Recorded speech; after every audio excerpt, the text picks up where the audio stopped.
Lok Sabha speaker साहब से मिलने के लिए अनफॉर्चुनेटली वो उपलब्ध नहीं हुए हाउस में। मैं पार्लियामेंट से अभी उनके ऑफिस में अपना खत रिसीव करा करके आ रहा हूं और मुझे उम्मीद ही नहीं, पूरा यकीन है कि आदरणीय लोकसभा स्पीकर कल की घटना का संज्ञान लेते हुए जो उचित कार्रवाई है वो करेंगे। मैंने नोटिस दिया है क्योंकि सब चीज रिकॉर्ड पे है और ये पहली बार हुआ है कि एक चुने हुए सांसद के खिलाफ इतनी अमर्यादित भाषा, इस तरीके की धमकी। मैं पूछना चाहता हूं, क्या आरएसएस की शाखाओं में, क्या प्रधानमंत्री नरेंद्र मोदी जी के नए भारत की प्रयोगशाला में कैडर को यही पढ़ाया जाता है? जिस तरीके का कल दुनिया की लोकतंत्र की we are mother of democracy according to honourable prime minister and we are proud of it, उस मदर ऑफ डेमोक्रेसी के टेंपल में एक चुने हुए सांसद के खिलाफ जिस तरीके के अल्फाज मुल्ला, कटवा, आतंकवादी, उपद्रवी, ये क्या है? इस देश में हो क्या रहा है? ये हो क्या रहा है? रूह भी कांप जाती है वो अल्फाज सुन के। मैं रात भर सो नहीं पाया, दिमाग की नस फटने को तैयार थी है मेरी। मैं इंतजार कर रहा हूं कि मैं करूं तो करूं क्या, जब मेरे जैसे चुने हुए व्यक्ति की स्थिति आज इस देश में यह है, तो एक आम आदमी की स्थिति क्या होगी?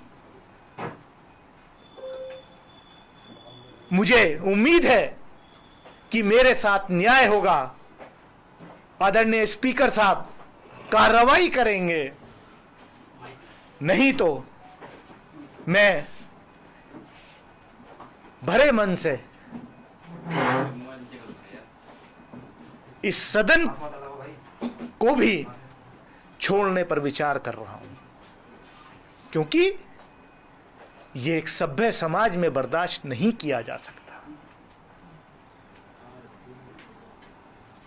क्या है? क्या हम इसलिए चुन के आते हैं? क्या देश को आजादी इसलिए दिलाई गई थी? क्या हमारे पुरखों ने कुर्बानियां इसलिए दी थी इस देश की आजादी के लिए कि जब हमारे प्रतिनिधि चुन करके जाएंगे तो उनको यह सुनने को मिलेगा?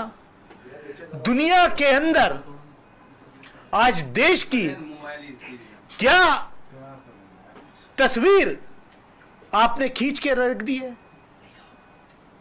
महिलाओं को आरक्षण, ये स्पेशल सेशन था। 75 साल अमृत काल में हम गए हैं, पार्लियामेंट की नई बिल्डिंग में हम गए हैं। महिलाओं के आरक्षण के लिए यह संसद का सत्र विशेष रूप से बुलाया गया। वो आरक्षण कब मिलेगा? 2029 में लागू होगा, 2034 में होगा या 2047 में होगा? अभी उस पर सवालिया निशान है, मैं उसमें नहीं जाना चाहता। लेकिन मुझे तो ऐसा लग रहा है अब कि क्या ये स्पेशल सेशन इस देश के चुने हुए एक सांसद को उसकी कम्युनिटी से लिंक करके उस पर इस तरीके का अटैक करना सोच भी नहीं सकता, मैं सोच भी नहीं सकता। इन्होंने केवल मुझे या मेरे फॉलोवर्स को ही नहीं, पूरे देश को शर्मसार किया है, पूरे देश की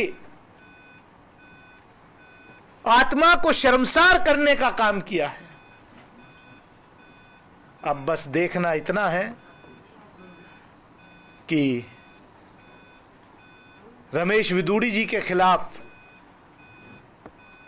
honourable member of parliament Lok Sabha के खिलाफ,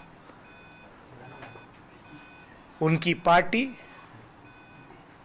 कोई कार्रवाई करती है या नहीं, या देश ये इंतजार करे कि कब उनका प्रमोशन होकर के उनको केंद्रीय मंत्रिमंडल में शामिल किया जाएगा। क्योंकि शायद ये कंपटीशन हो गया है भाजपा के नेताओं में कि आप ऐसा कीजिए, आप ऐसे बयान दीजिए। पहले तो संसद के बाहर ही होते थे, अब संसद के अंदर भी मारने की धमकियां दी जा रही हैं। बाहर तो धमकियां बहुत बार नेताओं ने, इनके मंत्रियों ने, सबने दी हैं। लेकिन ये सोचना पड़ेगा कि हम इस देश को अमृत काल में किस तरफ ले जा रहे हैं। आप कह रहे हैं कि अगर सदन में महोदय कार्रवाई नहीं करेंगे सभापति, तो आप भरे मन से सदस्यता छोड़ने पर विचार कर रहे हैं। तो कोई टाइमलाइन है, कितने दिन का वक्त है? आप नहीं, मैं ऐसे, मतलब अगर मेरे राइट्स वहां प्रोटेक्ट नहीं होंगे, जो आजादी मिली हमें, जो बाबा साहब डॉक्टर भीमराव अंबेडकर, उनके साथियों ने जो संविधान लिखा, अगर उसके तहत चुन के जाने वाले प्रतिनिधियों के साथ सत्ता पक्ष ये करेगा, सत्ता पक्ष का सांसद ये करेगा, तो मेरे पास उस सदन को छोड़ने के अलावा और कुछ नहीं है। क्योंकि मैं क्या क्या छोड़ूं। उस सांसद ने तो ये भी कहा कि बाहर निकल देखता हूं। मैं किसके पास जाऊं सुरक्षा के लिए? मैं किसके पास जाऊं प्रोटेक्शन के लिए? मैं, क्योंकि आदरणीय लोकसभा स्पीकर हमारे जो है